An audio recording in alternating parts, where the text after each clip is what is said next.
જો તમારી ઉંમર 30 વર્ષ છે તો માત્ર 13,600 રૂપિયાના વાર્ષિક પ્રીમિયમમાં તમે તમારા પરિવારને પ્રોટેક્ટ કરી શકો છો 1 કરોડના ટર્મ ઇન્સ્યોરન્સ કવરેજથી. આવો થોડીક ડિટેલ્સમાં જાણીએ.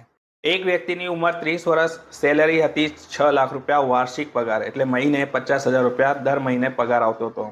હવે અચાનક બીમારીથી ડેથ થઈ ગઈ. હવે એ 50,000 રૂપિયાની મંથલી સેલેરી એના પરિવારને આવશે ક્યાંથી? એ આવશે એના ટર્મ ઇન્સ્યોરન્સ પોલિસીમાંથી. એટલે જે વ્યક્તિએ 1 કરોડનો ટર્મ ઇન્સ્યોરન્સ લીધો છે એમાંથી દર મહિને 50,000 રૂપિયા મહિને આવી શકે છે. કેવી રીતે? ઇન્સ્યોરન્સ કંપની નોમિનીને 1 કરોડ રૂપિયા આપશે.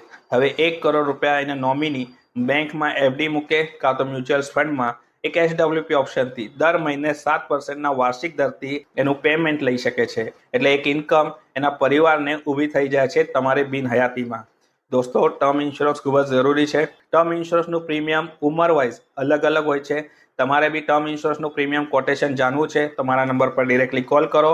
હું તમારી મદદ કરીશ તમારા ટર્મ ઇન્સ્યોરન્સ પ્લાન વિશે. આ રીલને લાઇક, ફોલો એ શેર કરવાનું ના ભૂલતા. Thank you.